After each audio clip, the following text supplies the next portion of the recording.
गर्मा गर्म पकौड़ी के लालच में वीडियो पर आ ही गए हैं तो एक लाइक करके जाइएगा, एक शेयर करके जाइएगा और सब्सक्राइब करके जाइएगा।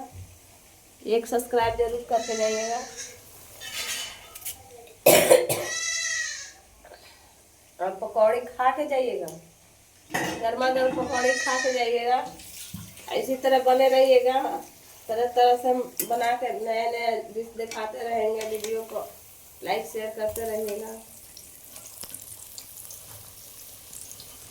एकदम बाजार के तरह पकौड़ी बना देते हैं।